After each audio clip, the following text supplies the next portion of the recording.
And welcome back to Comic Frontline, everybody. I am Brant Fowler, aka the Gonzogoose, back with you for another review, another Marvel book. This is Wolverine and the X-Men #1. Brand new start, brand new volume, well, not a new school year because it's the summer break, but brand new creative team. Jason Latour is the writer, and Mahmud Asrar, apologize if I mispronounce your names, is the artist. And this picks up, of course the previous series ended last week with issue 42. It's graduation day. A bunch of the students moved on, a lot of them stayed. So this issue we pick up on several characters, namely Idie and Quentin Quire. Quentin Quire has been dubbed a teaching assistant, of all people, and he's like dealing with this, trying to deal with this, kind of having a meltdown, having a crisis. He's scared of his future because he's seen himself as the Phoenix.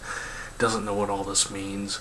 He's afraid of the power of teaching students and all this stuff. Wolverine, meanwhile, has gone off to some prison world in search of Phantom X, and that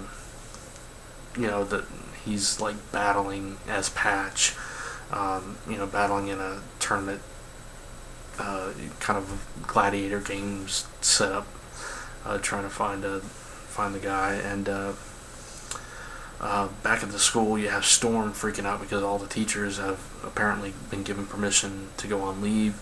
Beast has a group of students up in space. A bunch of new students are there through the summer because they have nowhere else to go. So there's a whole summer term that they're trying to teach, and they're low on teachers, so they have graduate students teaching classes and everything. So things are kind of falling apart. But even before we get to all that, we get a flash forward to Idie in the future.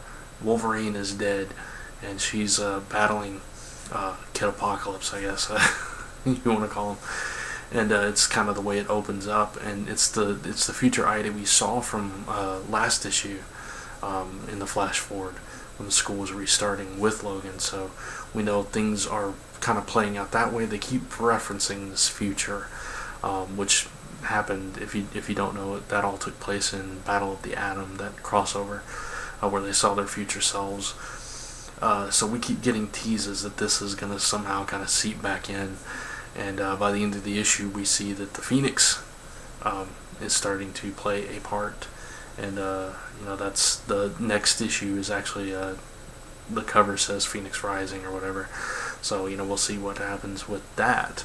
But I was kind of skeptical because I really liked Jason Aaron's run on the previous series. So I wasn't sure if the new creative team was going to do it justice, what they were going to do exactly with the characters in the series. But I really enjoyed this. It was a fresh, it was kind of a, I don't want to call it a reboot. Yes, it is, because they're restarting at #1, but it kind of makes sense because they're focusing on, they still have Idie and Quentin and Rockside's there and Hellion's there, but they are starting to focus and branch out on newer characters, different characters, and trying to tell a different story, kind of trying to bring this future part of it in. So it does feel like a fresh take on it in a way. So if that's the way they're gonna do a new school year or whatever, I'm behind it.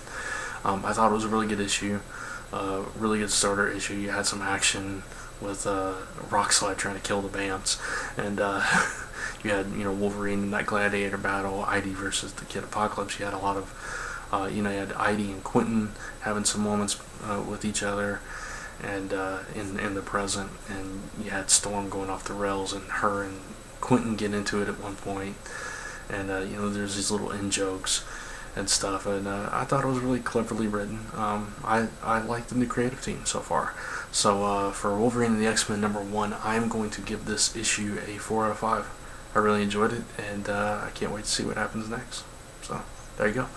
That's going to wrap up this short review. Check out all the other reviews here on Comic Frontline, and not just reviews. We've got all kinds of other content, unboxings, blind bags, comic hauls, media madness, the live show. We talk toys, TV shows, movies, video games, whatever. Stuff for everybody. If you've not subscribed to us yet, please do so you get all those videos updated in your sub box each and every day. Check out comicrelated.com and comicfrontline.com, both your number one source for all comic news, reviews, podcasts, webcomics, columns, and so much more. Listen to the Zone 4 podcast each and every Friday right here on Comic Frontline, as well as comicrelated.com, zone4podcast.com, iTunes, various other places, and Hall of Toys each and every month. So, with that, leave your comments below on what you thought about the issue and any comments you have on the review. And until next time, thanks for watching, and I'll see you in the next video.